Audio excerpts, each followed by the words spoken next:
نحمدہ ونصلی ونسلم علی رسولہ النبی الکریم الامین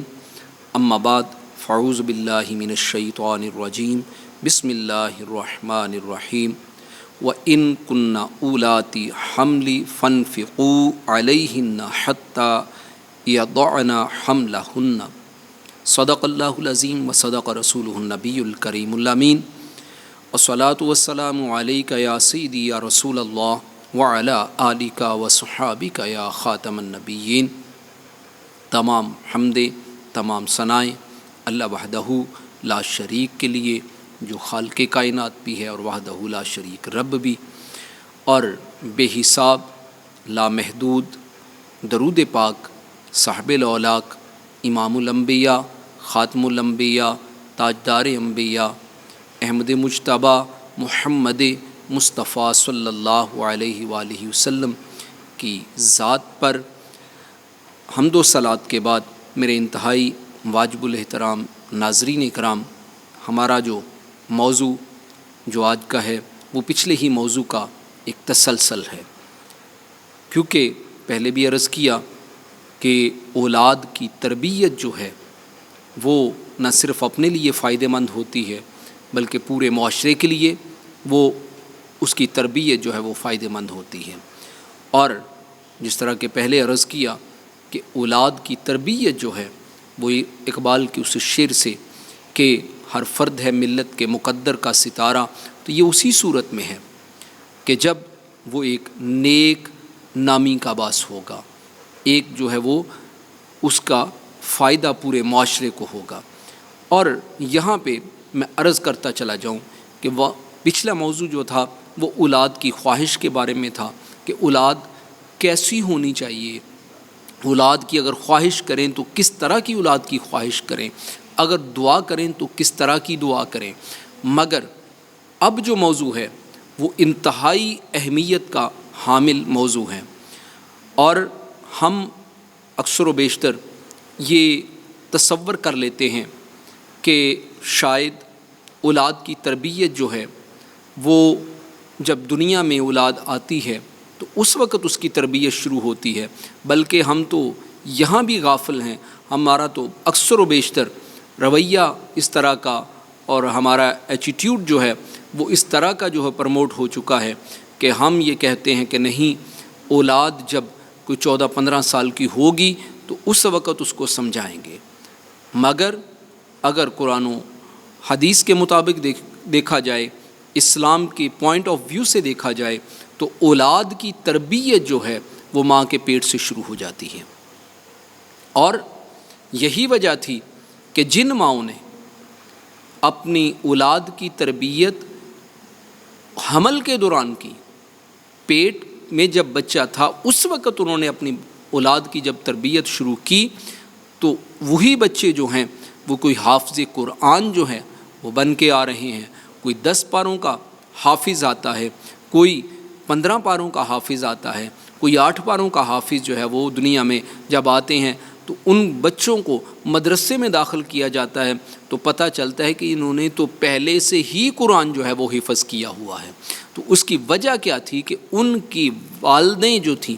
ان کے والدین جو تھے، انہوں نے تربیت جو ہے وہ اسی وقت شروع کر دی تھی۔ اور آج اگر سائنس کو دیکھا جائے تو سائنس یہ کہتی ہے کہ جب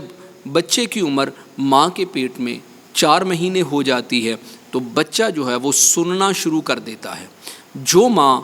دیکھتی ہے، جو ماں بولتی ہے، بچہ بھی اس کو سنتا ہے۔ اور یہی وجہ ہے کہ کریم آقا علیہ الصلوۃ والسلام نے اس چیز پہ منع فرمایا کہ تم اپنے گھر والوں پر غصہ کرو، بلکہ کریم آقا علیہ الصلوۃ والسلام نے تو یہاں تک فرما دیا کہ سب سے بہترین ایمان جو ہے، سب سے کامل ایمان جو ہے وہ اس شخص کا ہے کہ جس کا حسن سلوک جو ہے وہ گھر والوں سے زیادہ بہتر ہے۔ اگر گھر والوں کے ساتھ اس کا حسن سلوک نہیں ہے، گھر والوں کے ساتھ وہ بدسلوکی کرتا ہے، تو کیا ہے کہ وہ اکمل ایمان والا نہیں، اس کا ایمان کامل نہیں۔ تو یہ کریم آقا علیہ الصلوۃ والسلام کی تعلیمات ہے۔ وجہ کیا کہ وہاں پہ وہی آنگن میں جو پھول کھلنے ہیں، آنگن میں جو بچہ جو ہے وہ دنیا میں آنا ہے، اگر باپ جو ہے وہ ڈانٹ ڈپٹ کرے گا تو سائیکاٹرسٹ جو ہیں وہ چائلڈ اسپیشلسٹ جو ہیں وہ یہ کہتے ہیں کہ اگر اس دوران اس کی ماں کو ڈانٹا جائے تو کیا ہوتا ہے کہ بچہ جو ہے جب دنیا میں آتا ہے تو وہ بچہ جھگڑالو ہوتا ہے۔ اگر ماں جو ہے ان دنوں میں غصہ زیادہ کرتی ہے، دبی ہوئی رہتی ہے، ڈپریس کا شکار رہتی ہے، تو آنے والا بچہ جو ہے وہ کند ذہن ہوتا ہے، احساس کمتری کا شکار ہوتا ہے۔ تو پتہ یہ چلا کہ تربیت دنیا میں آنے کے بعد نہیں بلکہ آنے سے پہلے اس کی تربیت شروع کر دی جائے۔ اگر اس دوران ماں جو ہے وہ بہادری کے قصے جو ہے وہ دیکھتی ہے، سنتی ہے، تو بچہ جو ہے وہ بہادر پیدا ہوتا ہے۔ اور یہی وجہ ہے کہ ہم بینگ مسلمان، یہ تعلیم تو ہمارے لیے تھی، مگر مطالعے کے دوران ایک چیز ایسی بھی سامنے آئی کہ جس کو اگر دیکھا جائے تو انتہائی حیرت ہوتی ہے کہ جو کام ہمارے کرنے والے تھے وہ غیر مسلم کر رہے ہیں۔ کہ یہودی جو ہیں، جوش جو ہیں، جب ان کے ہاں امید ہوتی ہے بچے کی پیدائش کا وقت آتا ہے اور امید ہو جاتی ہے، تو ان بچوں کی ماؤں کو یہودی جو ہیں وہ ایک ڈیلی بیسس پہ ان کو میتھمیٹک کی کلاسز کرواتے ہیں، تاکہ جب بچہ دنیا میں آئے تو وہ اس وقت بچہ جو ہے وہ مسائل کو حل کرنا جانتا ہو، مسائل کو سمجھنا جانتا ہو، اور اگر کسی مشکل میں پڑ جائے تو اس مشکل سے کیسے نکلنا ہے بچہ جو ہے وہ اس چیز کو جانتا ہو۔ تو اس لیے ان کی باقاعدہ ڈیلی جو ہیں وہ سیشن کروائے جاتے ہیں، حالانکہ ہونا تو ہمارے لیے یہ چاہیے تھا۔ پھر ان کی ماں کے پیٹ میں تربیت کے حوالے سے ان کا عالم یہ ہے کہ وہ ڈیلی جو ہے وہ موسیقی سنتے ہیں، مگر ہمارے لیے جو موسیقی کا بہترین نعم البدل، جس کو کہ اللہ رب العزت نے ارشاد فرمایا کہ الا بذکر اللہ تطمئن القلوب، کہ اللہ کا ذکر جو ہے وہ اطمینان قلب کا باعث ہوتا ہے، اطمینان قلب اور سکون قلب کے لیے ہے۔ تو اگر اس دوران جو ہے وہ ماں جو ہے وہ کریم آقا علیہ الصلوۃ والسلام کی سیرت کا مطالعہ کرے، سیرت کو سنے، اور قرآن کی تلاوت جو ہے بہترین قرآ حضرات جو ہیں جیسے کہ قاری غلام رسول صاحب، قاری صداقت صاحب، اور اسی طرح دیگر علامہ رفیق نقشبندی صاحب اور دیگر جتنے بھی قرآ حضرات ہیں، مصری ہیں، ایرانی ہیں، اگر ان کی قرات کو سنا جائے تو آنے والا بچہ جو ہے وہ قرآن سے محبت کرنے والا ہوگا۔ اگر اسی دوران جو ہے وہ اس کی ماں جو ہے وہ کریم آقا علیہ الصلوۃ والسلام کی سیرت کے حوالے سے جو ہے وہ بیانات سنتی ہے، سیرت کا مطالعہ کرتی ہے، سیرت گھر میں جو ہے وہ اس بک کا مطالعہ کیا جاتا ہے، تو ہوتا کیا ہے کہ وہ بچہ جو ہے وہ کریم آقا علیہ الصلوۃ والسلام کا اسوہ لے کر آتا ہے۔ اور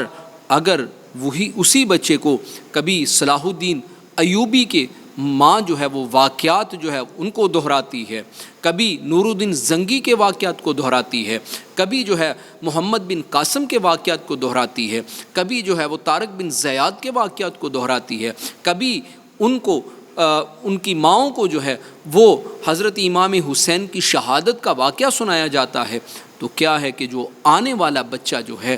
وہ اس کے دل میں جذبہ جہاد جو ہے، جو کہ اس وقت ماند پڑ چکا ہے، وہ بیدار ہو جاتا ہے، اور اس کی جو قوت ہے وہ جہاد کی طرف جو ہے وہ مائل ہو جاتی ہے۔ اگر اسی بچے کو جو ہے اسی ماں کو، بچے کی ماں کو جو ہے وہ نماز کی فضیلت کے بارے میں، قرآن کے مسائل کے بارے میں جو ہے وہ بتایا جاتا ہے، تو کیا ہے کہ وہ اس بچے کی محبت جو ہے وہ قرآن کے ساتھ ہو جاتی ہے۔ تو اس لیے بجائے اس کے کہ ہم جو ہے وہ دیگر جو ہے وہ آج کل جیسے کہ سوشل میڈیا کا یہ دورہ ہے، اور خصوصی طور پہ یہ جدت کا دور ہے، تو مائیں جو ہیں وہ زیادہ وقت ٹی وی پر گزارتی ہیں، ڈرامے دیکھتی ہیں۔ اس چیز سے ممانعت نہیں کہ وہ یہ نہ کریں، بلکہ ان کی پریورٹی جو ہے وہ یہ ہونی چاہیے کہ ان دنوں میں نیک لوگوں کے خطابات جو ہیں وہ سنے جائیں، علماء کے خطابات سنے جائیں، سیرت کے حوالے سے بیانات سنے جائیں، اور جو ہے وہ مجاہدین جو ہیں ان کی سیرت کے حوالے سے جو ہے واقعات جو ہیں وہ سنے جائیں، تو اس سے کیا ہوگا کہ بچے کی تربیت پر جو ہے وہ مثبت اثر پڑتا ہے۔ تو اس لیے آج جتنی ضرورت اسلام کو آج کے دور میں تربیت یافتہ اولاد کی ضرورت ہے، شاید اس سے پہلے کبھی نہ ہو۔ اور میں تو یہ کہتا ہوں کہ سب سے بہترین ذریعہ جو ہے، جس طرح کہ کریم آقا علیہ الصلوۃ والسلام نے ارشاد فرمایا کہ بچے کی تربیت ماں کی گود سے لے کر قبر تک جو ہے وہ اس کی تربیت جو ہے وہ اس کے لیے علم جو ہے وہ جاری و ساری رہتا ہے۔ تو معزز ناظرین کرام، اس لیے آج کے دور میں ہمیں ضرورت زیادہ ہے کہ ہم اپنے بچوں کو جو ہے وہ نیکی کی ترغیب دیں، اور اس دوران جو ہے، حمل کے دوران جو ہے، پریگننسی کے دوران جو ہے، ہم